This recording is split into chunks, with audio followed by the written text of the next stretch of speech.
I'm going to begin this video a bit differently with some minor spoilers. I enjoy both these movies a great deal. Dune is an amazing sci-fi adaptation and so far the best filmed version of the famous property, while Eternals is a crazy comic book adapted to a modern audience in perhaps the best way possible. Both movies are awesome, and the goal of this series, as always, was never to say one movie is good and one movie is bad, but just to compare movies using my knowledge of film and storytelling and try to analyze and figure out which one is best. The opinions in this video are my own, and you are welcome to disagree with civil discourse in the comments. But also understand that I am right and you are wrong. I'm sorry if you don't see that, but I'm afraid I agree with myself in all my opinions. Isn't that a weird coincidence? Anyways.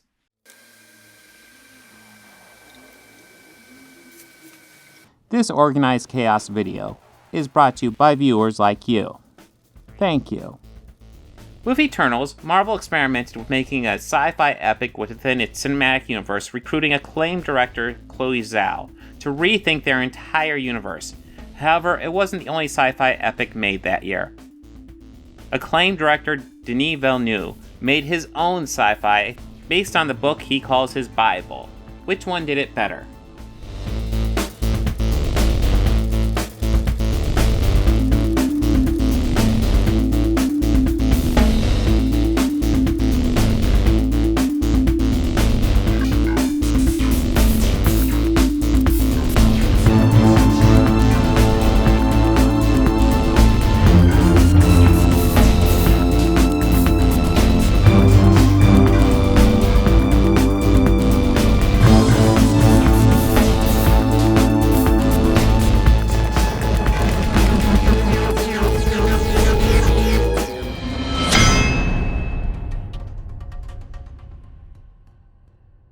In Dune, we have Paul Atreides, as played by Timothée Chalamet. Is he the future Duke of House Atreides? Or does he follow in his mother's footsteps with the Bene Gesserit? Then again, there are his dreams. Dreams of death and a woman he's never met, that he can't get out of his head.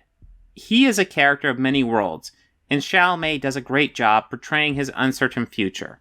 However, he does suffer a bit from something I like to call protagonist syndrome, something I'll get more into at the end of this section. Typically here, I like to put all the heroes who are in the title, but in this case, it would be the vast majority of noteworthy characters. Fortunately, there's a standout as the main character, and it's Cersei, as played by Gemma Chan. Cersei as a character is actually a bit tough to define. She is dating Dane Whitman and likes him. Her ex is Icarus, and they were together for centuries at least. She definitely cares for the Eternals and the rest of humanity. She is more reserved than you'd expect for a leader, but Ajax does choose her for the role. The problem with Cersei is that I just don't really know her during the course of the movie. It is largely just a story where she is along for the ride. She does choose the right side in the end, and Chan does as much as she can with the role, but she just ends up a bit of a blank slate. She suffers hard from protagonist syndrome. So what is protagonist syndrome? Well, frankly, it's a term I made up. But I see it commonly in stories when you want as many people as possible to relate to your protagonist, to draw your audience into the story. A side effect of this is frequently your protagonist can come off as a bit of a blank slate of a character, giving them much more interesting character traits to the supporting cast. And while Paul suffers from this a bit, Cersei suffers from it a lot. And because of this, Dune gets the point. A great man doesn't seek to lead. He's called to it. And he answers. And if your answer is no, you'll still be the only thing I ever needed you to be. My son.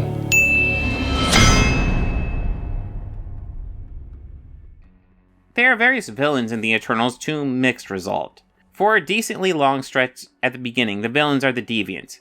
The Deviants are honestly kind of a basic villain, generic monsters who pop up to kill humans. The Eternals were sent to Earth to kill them and protect humans. Now another layer is added on top about halfway through the movie. That is the fact that Eternals and Deviants were both made by the Celestials, but the Deviants were mistakes, and the Eternals were made to fix up the mistake. It gets even more complex when the Prime Celestial, Arishem, tells Cersei that planets with intelligent life exist essentially as eggs for the new Celestials, and Tiamat, the Celestial in Earth, is ready to be born, which would destroy the planet. Here's the thing though, we haven't talked about the main villain in the whole movie.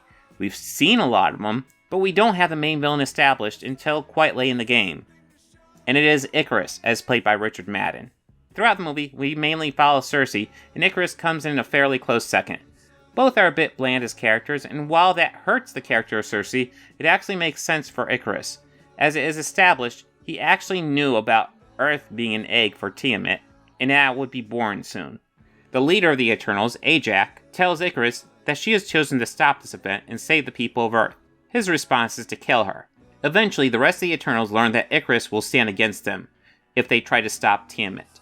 It is an issue since all the Eternals are powerful, but Icarus is easily the most powerful one. Madden plays the character conflicted, as someone who cares about Cersei, but he cares more about the Celestials, and that brings him into conflict with the other Eternals. Something that we'll get into more detail when we go into the supporting characters in the story. Dune has Stellan Skarsgård as Baron Vladimir Harkonnen. He is disgusting in pretty much every discernible way. In fact, that would be his key defining characteristic in this movie. He is a disgusting leader that doesn't even care about those who serve him. He is disgusting just in general with his physical appearance as well. Skarsgård does a great job, which he always does, but honestly there isn't much to the Baron. He clearly represents the uber-wealthy who have lost contact with the rest of the world, only concerned with his own power and his own wealth. He doesn't care about anyone else. He doesn't even really care about himself. His health appears to be awful, and seems to function mainly thanks to scientific means. He does properly play against Paul, in that Paul is searching for his place while the Baron doesn't care for his place and simply forces his way into situations without any care as to the consequences.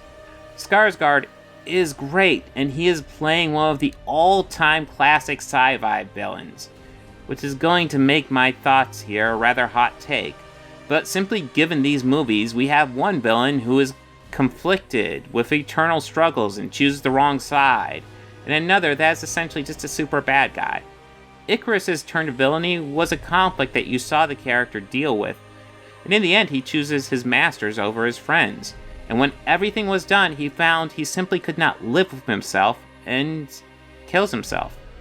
At the end of the day, he is much more interesting, so even though I have my issues with the villains in Eternals, that gets the point.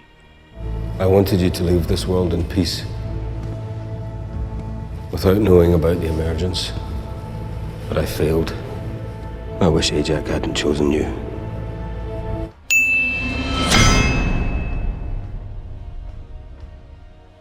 Damn, this is gonna be one hell of a category. So Dune has Rebecca Ferguson as Lady Jessica, Oscar Isaac as Duke Leto Atreides, aka Paul's parents, Jason Momoa as Duncan Idaho, Stephen McKinley Henderson as Thufir Hawat, Josh Brolin as Gurney Halleck, Javier Bardem as Stilgar, Sharon Duncan Brewster as Dr. Liet Hines, Shane Chin as Dr. Wellington Yu, Dave Bautista as Glau Rabin Harkonnen, David Dastmalchian as Peter de Vries, and Zendaya as Chani. This is an absolutely killer supporting cast. It's large, but it is also half of a story. So while many of these characters have an absolute presence in the story, their roles become more clear later. So let's start with Lady Jessica, who is by far the most prominent character in the story, seconded only by Paul. Rebecca Ferguson does a great job here portraying the role.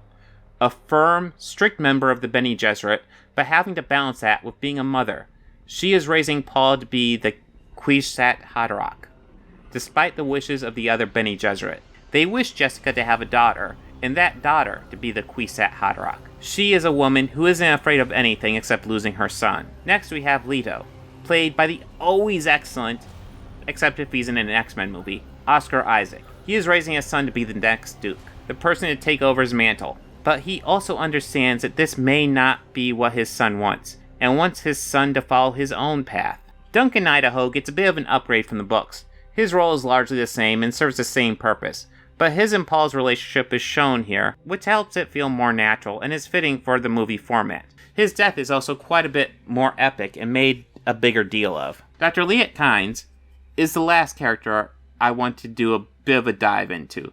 Sharon Duncan Brewster is completely inaccurate to the book version in all the ways that don't matter at all. In all the ways that do matter, she does a great job of taking over the role of essentially the Fremen ambassador, assessing the Atreides and Paul.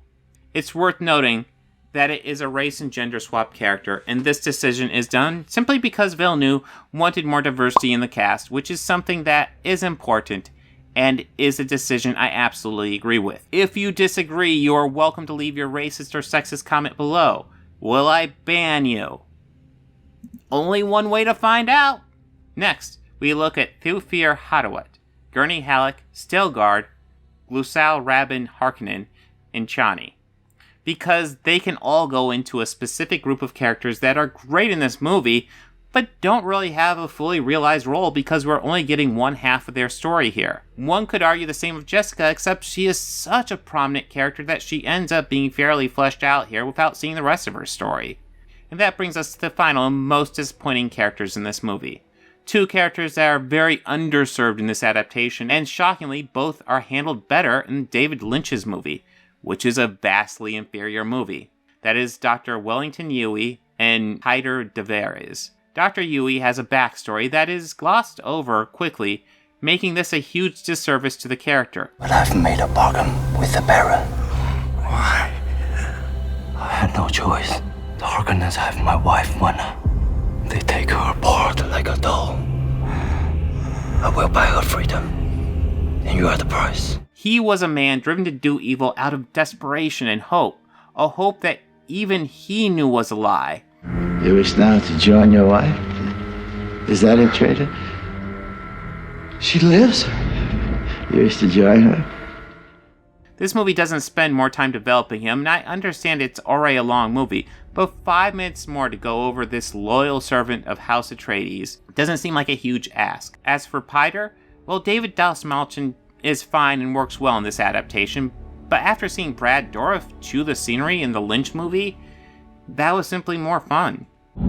It is by will alone I set my mind in motion. It is by the juice of Safu that thoughts acquire speed, the lips acquire stains, the stains become a warning. It is by will alone I set my mind in motion. While Dune does a great job of its supporting cast, Eternals comes in strong as well. We have Angelina Jolie as Thena, Selma Hayek as Ajak, Kit Harington as Dane Whitman, Kunal Nanjiani as Kingo, Leah McHugh as Sprite, Brian Tyree Henry as Phastos, Lauren Ridloff as Makari, Barry Koganis as Druig, Meg Dong-suk, credited as Don Lee, as Gilgamesh, and Harish Patel as Karun.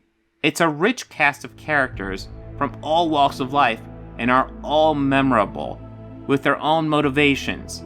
Thena struggles with her sanity. Gilgamesh guards over her to make sure she does not harm herself or others. Ajak is a leader who works to keep the Eternals together, but finds they can't help but go their own way. Sprite is stuck in the body of a child and has spent thousands of years on her planet being viewed as nothing more than... Kingo has a huge movie career where he plays a hero inspired by Icarus.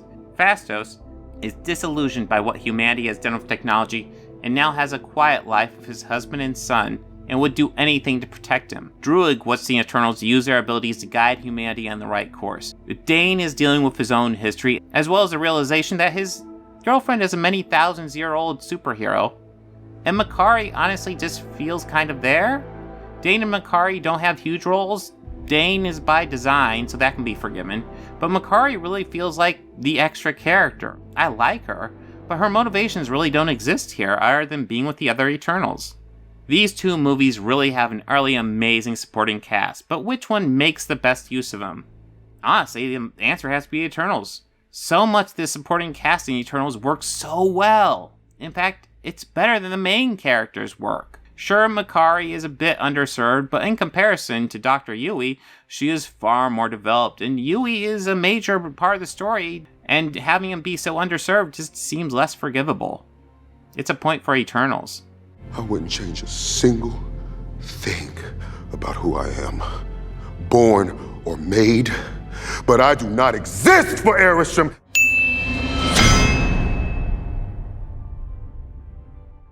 So if you're familiar with previous entries in this At the Movies, you know that I am familiar with these composers, and you could probably guess the winner based on my statements in previous episodes, but here we go. Ramin Djawadi is a very accomplished and talented composer whose credits include the original Iron Man, Game of Thrones, and the prequel series House of the Dragon. His score here is very good, but it doesn't have its own identity as much as one would want for a score. Still, good stuff though. The sound design is again very good, but nothing unique. Monsters and aliens fighting, and the sound effects end up being roughly what you'd expect. Effective, but not unique.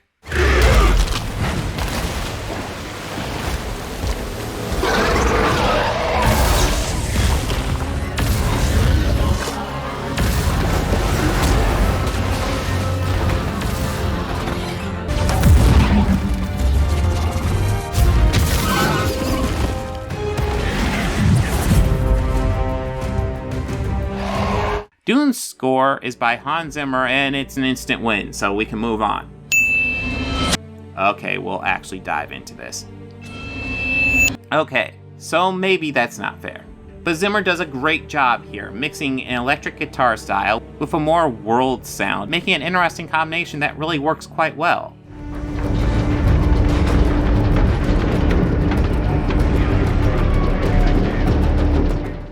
Add to it the unique alien sounds used for the technology that helps set this far-off future world 8,000 years in our future.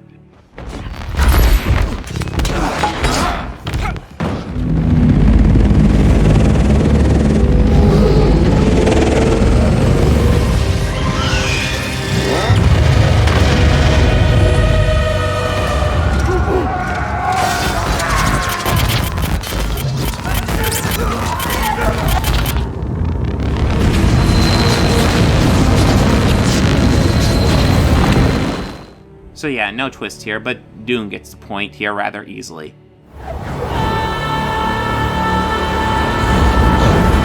Enough.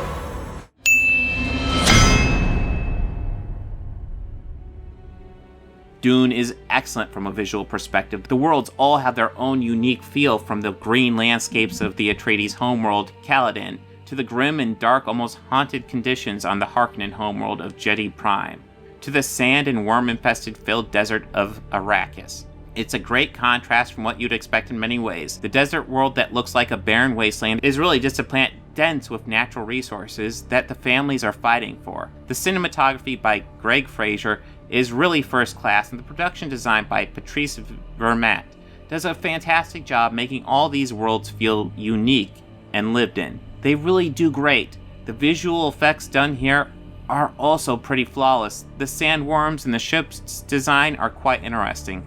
The dragonfly designs for the transport ships are different, and I appreciate that.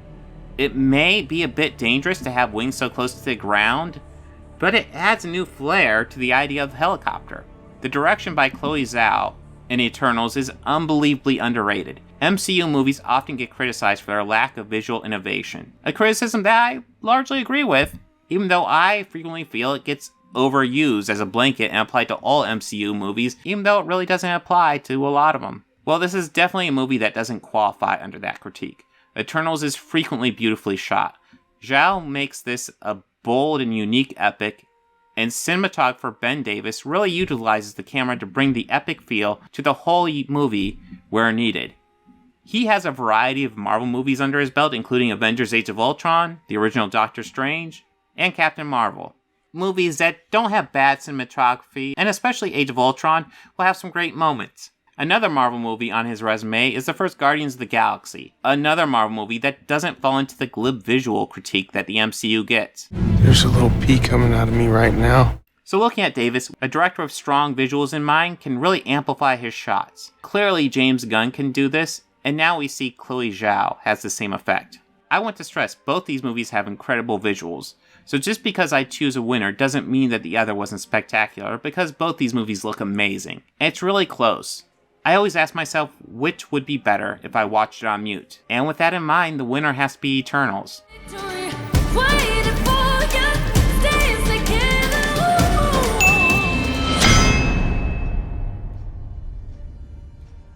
Dune has a screenplay by John Splatus, Denis Villeneuve, and Eric Roth. It is based on the book by Frank Herbert. The story revolves around how the Emperor has decided to take the resource-rich planet of Arrakis away from the Harkonnens and give it to House Atreides. Naturally, the Harkonnens famously known for being nice, relaxed house, are completely cool with this and do as much as possible to help the Atreides take over. Harkonnen's sabotage slows us down. Okay, so that's an obvious lie. The Harkonnens leave the Atreides the bare minimum, forcing them to start off much worse and thus slow down the spice production and work many times harder to, in the end, produce less, which is exactly what the Harkonnens wanted to happen. Of course, with the Atreides struggling for resources, it makes their ability to repel an attack even weaker, which is what the Harkonnens of course do. A traitor within their midst makes House Atreides even weaker. One thing that does hurt this is that it's only half a story, and because of how it's divided, instead of ending on the cool-looking devastating invasion by the Harkonnens, we end up ending on the Paul Fremen one-on-one fight, which is important, and to the movie's credit, it does a solid job of making this feel as much of an ending as possible, but it does work out weird. This movie has a rich, delicious filet mignon of a battle, and decides to end on a sirloin steak. The movie explores some cool themes, such as finding yourself. Should you follow in the footsteps of those who came before you, or should you make your own path? Is it better to carry on with tradition, or to redefine the system around you to suit the change that time brings in? Unfortunately, again, because this is half a story, none of these themes are fully explored. Eternals is a strange movie to examine the story and themes of. It has lots of cool ideas concerning loyalty and betrayal, destiny and self-determination, love and death. It bounces between handling a lot of these quite well and also quite sloppy. The script was written by Chloe Zhao and Patrick Burleigh and Ryan Firpo and Kaz Firpo, and whoa, was this written by two people named Chloe Zhao? What are the odds? Actually, that's not it at all. The long listing is a bit weird here, but let me explain. This is how I understand it. This represents three groups of people who worked on the script. Most likely there was an original script by Ryan Firpo and Kaz Firpo. Then there were rewrites done by Chloe Zhao and Patrick Burleigh. And then there was a final rewrite, possibly even while shooting, done by just Chloe Zhao. Obviously there's just some guesswork here, but at the end of the day, this could also just be a guy who accidentally hit Ctrl-V one too many times when he was putting the credits together. The whole idea revolves around these super powerful immortal beings called Eternals. They come from a planet called Olympia, summoned by the prime celestial Arishem to fight the Deviants. Seems super straightforward and kinda boring. Wonder if there's more to the story. Our core group is assigned to Earth, where we open with a big action scene set in the past. Then we move into modern times. The Deviants have been wiped out, and the Eternals are just living their lives as normal humans and chilling. One of the most noteworthy story issues is actually presented head-on when Dane Whitman, Cersei's boyfriend, asks why they did nothing when Thanos attacked. Her excuse is that they are not to do anything unless the Deviant is involved. Okay, so in the comic book, Thanos is actually half Eternal and half Deviant. But that is the comic book, so let's assume the MCU version is just an alien, which is implied in Infinity War. We are going to put a pin in this, because at this point in the story, this explanation is kind of weak, but just strong enough to hold water for now. Throughout Act 1, we have two timelines that we're jumping between. The modern day and ancient times. The modern day timeline is fairly linear, where things largely pick up where they are left off. Whereas the past timeline will do a noteworthy time jump forward every time we cut to it. We see lots of battles with the Deviants in the past. Meanwhile, in the present, it is discovered that Ajak has died, and she is assumed to be killed by the resurgence of the Deviants. Of course, there are some twists here. The first being that the Deviants were also created by the Celestials, and the Eternals were created to correct that mistake. The second being that planets are actually eggs to birth new Celestials, and they need a large amount of intelligent life on the planet to grow the Celestial. The Deviants were created to stop life from destroying itself, but they started killing intelligent life, and so the Celestials created the Eternals as a Deviants 2.0 to kill the previous version. For millions of years, they have jumped from planet to planet, helping Celestials destroy planets and having their memories wiped in between each mission. Now, with this reveal, there is now a big question. Did Thanos know about the Celestials and how they birthed themselves from planets with intelligent life? It surely seems like he may. His plan would slow them down a lot. Titan was like most planets. Too many mouths, not enough to go around. And when we faced extinction, I offered a solution. Genocide. But random, dispassionate, fair to rich and poor alike. And why wouldn't Arishem activate the Eternals to go after Thanos, since his plan would surely affect him? It simply begs a lot of questions that this movie wants to bring up, but never fully explores. But there's a much, much bigger issue with this story. Two noteworthy side issues. One includes how Kingo is handled. When Icarus decides he will fight the other Eternals and stand with the Celestials, Kingo chooses to opt out of the fight altogether. I still think Icarus is right. So that's it, huh? Just gonna follow him? I love the people of this planet. But if you stop this emergence, you are preventing so many other worlds like this one from being created. I still have faith in Arisham, but I refuse to hurt any of you for my beliefs. Considering the stakes and considering the power difference between Icarus and the rest of the Eternals is essentially his way of picking Icarus' side, but doing it the coward's way. Say what you will about Sprite choosing Icarus' side. She is at least honest with where she stands. What is most bothersome about Kingo's situation is that he's clearly set up for an arc that he never goes on. He has a good friend in Karun that travels with him, who is clearly on the Eternals' side. It seems so clear that Kingo and Karun should have a conversation, and in the last minute, when it's clear Icarus is won and the Eternals and Earth will die, Kingo pops in and saves the day. But it never happens. He takes the coward's way, and in the end faces no punishment for this. Another idea that Eternals flirts with, but runs away from very quickly, is climate change. It's revealed that because the Earth is warming, it's accelerating the birth of the celestial Tiamat from Earth. They must have been trapped in the ice for centuries and broke free last week when the glaciers started to melt. Almost as quickly, they throw in the idea that Tiamat is responsible for the warming. As the Earth's core heats up for the emergence. It's sloppy writing. Don't tease an idea only to quickly take it back. It shows lack of backbone. Taking all of this into consideration, while Dune faces issues of only being half a story, it still handles its half much better than Eternals does its whole. This, again, isn't to say Eternals is bad, because it has a lot going for it, but the point has to go to Dune.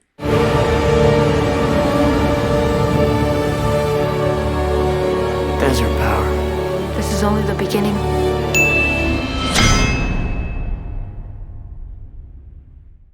Eternals does something really unique. It takes a crazy story by Jack Kirby and adapts it to a modern audience, and does so unbelievably well. The whole idea of planets being eggs for super powerful beings is the type of crazy comic book stuff that most movies run away from, but not Eternals. Eternals embraces this head on. Chloe Zhao should really be given more credit for how well she handled this crazy story, because she really does a great job.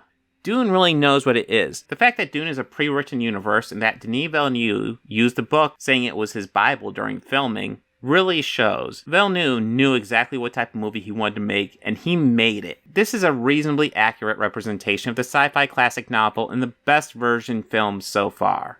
And this is another really close category, and we've had a couple of nail-biters here. And while this is extremely close, Eternals does have some pacing issues early in Act 2, where Dune pretty much keeps the whole thing going. It's close, but Dune gets the point. Bless the coming and going of him. May his passage cleanse the world and keep the world for his people.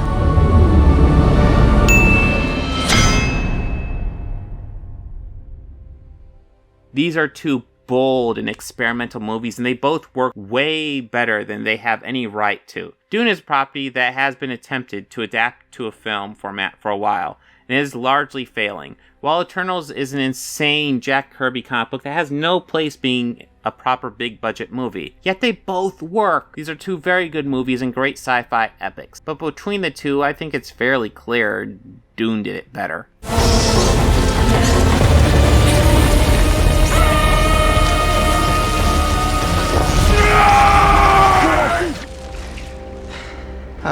You're in so much pain, huh? I am. Yeah.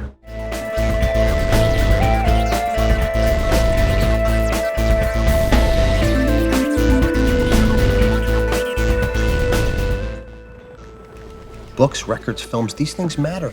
Call me shallow. It's the fucking truth. Bring organized chaos on.